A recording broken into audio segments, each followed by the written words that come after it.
अस्सलामुअलैकुम दोस्तों। बांग्लादेश के हाथों दोस्तों यहाँ पाकिस्तान को इसी बेदर्दी से शिकस्त मिली है जिस बेदर्दी से टीम वर्ल्ड कप से बाहर हुई थी। और यहाँ मुसलसल नाकामियों के बाद चेयरमैन पीसीबी ने आखिर बड़ा फैसला कर लिया है। बताया जा रहा है कि पाकिस्तान टीम की पूरी मैनेजमेंट को यहाँ से हटाकर बड़ा फैसला कर दिया गया है और बाहर कर दिया गया है।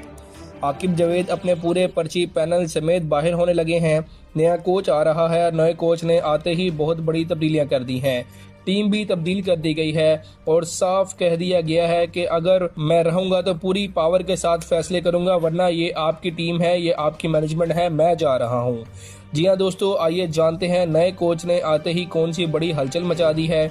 दोस्तों वाकई मानना पड़ेगा कि वर्ल्ड कप में हारे तो शायद इतना ज़्यादा दुख नहीं हुआ था, लेकिन अब बांग्लादेश से भी हार गए तो इसके बाद जो है ना क्रिकेट शायकीन बहुत ज़्यादा मायूस है।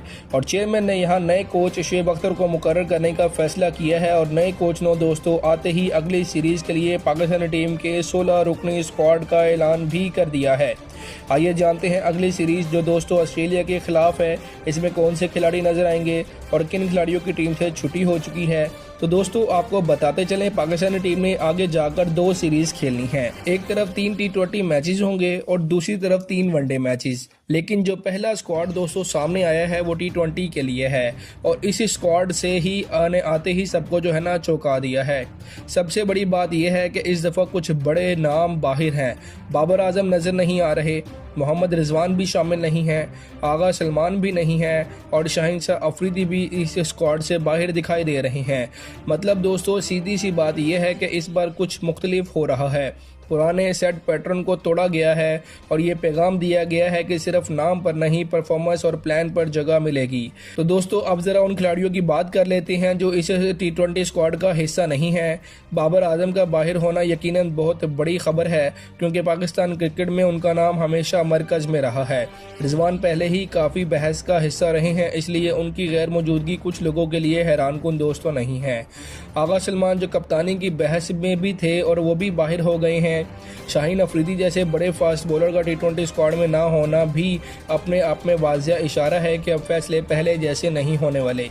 मतलब ये कि इस दफ़ा स्क्वाड बताते हुए वाकई कुछ अलग सोचा गया है और यही चीज़ लोगों को भी हैरान कर रही है और दिलचस्पी भी पैदा कर रही है। तो दोस्तों अगर सबसे बड़ी छुट्टी किसी की हुई है इस वक्त तो वो है दोस्तों यहाँ पर शादाब खान। जी हाँ दोस्तों, सच बोले तो काफ़ी अरसे से उन पर सवालात उठ रहे थे, लेकिन फिर भी वो किसी न किसी तरह सिस्टम के अंदर मौजूद रहते थे।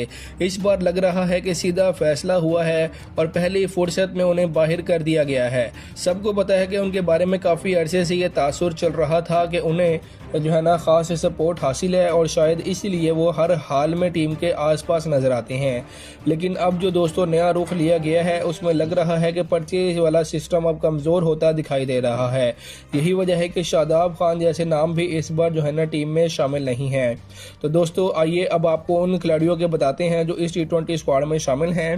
लेकिन वीडियो में आगे बढ़ने से कबल दोस्तों आप सबसे सिर्फ इतनी सी दरख्वास्त है कि आप जिस जगह, जिस शहर और जिस मुल्क से भी ये वीडियो देख रहे हैं उसका नाम कमेंट सेक्शन में ज़रूर लिखिएगा ताकि पता चल सके क्रिकेट शायकीन दुनिया में कहां कहां मौजूद हैं। तो दोस्तों अब अगर नंबर 1 पर बात करें तो फ़खर जमान का नाम सामने आता है और सच पूछें तो ये एक मजबूत फैसला लगता है। फ़खर जमान के बारे में बार बार ये बात की जाती रही है कि वो अनफिट हैं या वो फॉर्म में नहीं हैं, लेकिन जब भी उन्हें मौका मिला कुछ ना कुछ वो करके दिखाते हैं और सबकी बोलती बंद करते रहते हैं। ओपनिंग में उनकी ख़ास वैल्यू है क्योंकि वो है ही बैटर जो शुरू में मैच का रुख बदल सकती हैं। अगर फ़खर जमान विकेट पर जम जाए तो सामने वाली टीम दबाव में आ जाती है। दोस्तों यही वजह है कि उनकी शमूलियत सिर्फ एक नाम की वापसी नहीं बल्कि एक ऐसे जारिया मिजाज बैटर की वापसी है जो अटैक करता है, डरता नहीं और पावर प्ले का इस्तेमाल करना जानता है। अब आते हैं दोस्तों मां सदाकत पर। ये वो नाम है जिसे देखकर काफ़ी लोग कहेंगे कि अच्छा अब वाकई नए चेहरों को भी मौका मिल रहा है। मां सदाकत एक नौजवान खिलाड़ी है और जो इसने हालिया कारकर्दगी दोस्तों दिखाई है उसके बाद उसे नज़रअंदाज करना आसान नहीं था। ख़ास तौर पर अगर साइम अयूब की जगह उसे सोचा गया है तो उसको पीछे यही दलील होगी कि उस वक्त वो जो है ना बेहतर खेल रहा है और यही खिलाड़ी मौका डिजर्व करता है। यही तो असल मेरिट होता है नौजवान खिलाड़ियों को उस वक्त लाना जब वो परफॉर्म कर रहा हो। यही असल कोचिंग भी होती है और मास के लिए ये सिर्फ स्क्वाड में आना नहीं बल्कि खुद को मनवाने का बहुत बड़ा दोस्तों मौका है। उसके बाद साहिबजादा फरहान का नाम सिर्फ एक बैटर के तौर पर नहीं आ रहा बल्कि कप्तानी के हवाले से भी उनका जिक्र दोस्तों हो रहा है। अगर वाकई उन्हें लीडरशिप दी जाती है तो ये बहुत बड़ा कदम होगा। बैटिंग में भी वो ऐसे प्लेयर हैं जो ऊपर आकर टीम को रफ्तार दे सकते हैं और अगर 3 बड़े बैटर्स में फ़खर जमान, माजिद अक़र और साहिबजादा फरहान शामिल हों तो दोस्तों ये टॉप ऑर्डर काफ़ी अटैकिंग और ख़तरनाक हो जाता है।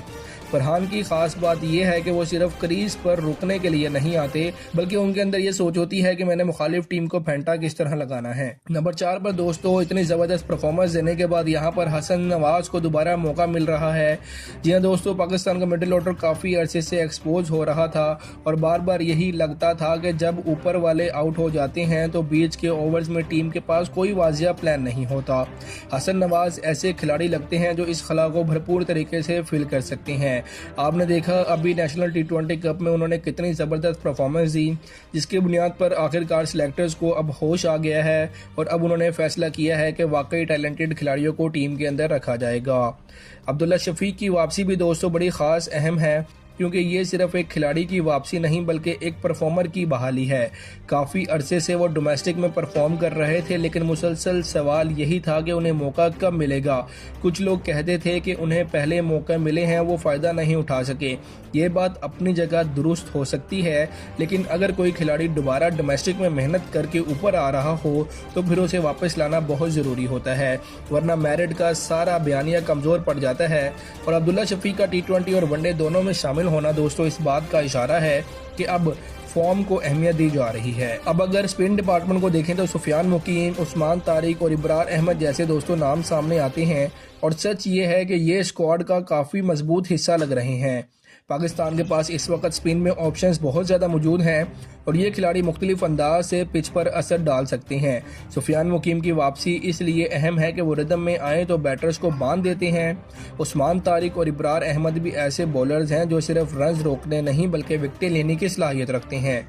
अगर पिच स्पिनर्स को मदद दे तो ये तीनों मिलकर मैच का रुख बदल सकते हैं। यही वजह है कि स्पिन यूनिट इस स्क्वाड की खास ताकत लग रही है।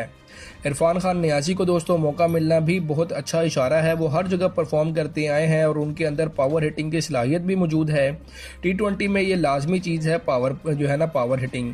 टीम को ऐसे बैटर्स चाहिए होते हैं जो आखिरी ओवर में आकर मैच का रुख बदल सकें और इरफान इस रोल में बिल्कुल फिट बैठते हैं। उसके बाद दोस्तों फास्ट बॉलर्स में जमान खान, हारिस रऊफ, नसीम शाह और अब्बास अफरीदी जैसे नाम भी शामिल हैं और ये कम्बिनेशन काफ़ी ज़्यादा दिलचस्प है। जमान खान ख़ास तौर पर डेथ ओवर्स में एक अहम ऑप्शन माने जाते हैं। अभी दोस्तों रिसेंटली वो इंजर्ड हुए हैं अपना नेशनल T20 कप के अंदर, लेकिन उनकी रिहेबिलिटेशन बड़ी जल्दी से जारी है और उनको अगली सीरीज़ के लिए स्क्वाड में शामिल किया जा रहा है। उनके पास वो अंदाज है जिससे दबाव में भी रन्स रोके जा सकते हैं। हारिस रऊफ को ऑस्ट्रेलिया के खिलाफ रखना भी समझ में आता है क्योंकि उनके पास पेस है और वो अटैकिंग माइंडसेट रखते हैं। नसीम शाह क्लास रखते हैं और अब्बास अफरीदी एक अच्छे सपोर्टिंग ऑप्शन बन सकते हैं। आखिर में दोस्तों अगर पूरा स्क्वाड देखें तो पहली बार लग रहा है कि सिर्फ नामों का मजमुआ नहीं बल्कि एक प्लान और एक हिकमत अमली के तहत ये स्क्वाड तरतीब दिया गया है। दोस्तों इस स्क्वाड के हवाले से, पाकिस्तानी टीम के अगले दौरों के हवाले से और जितने भी प्लेयर्स इस स्क्वाड में शामिल हैं इन सब के हवाले से आपकी जो भी राय हो कमेंट सेक्शन में दीजिएगा। मिलते हैं अगली वीडियो में, तब तक के लिए अल्लाह हाफिज़।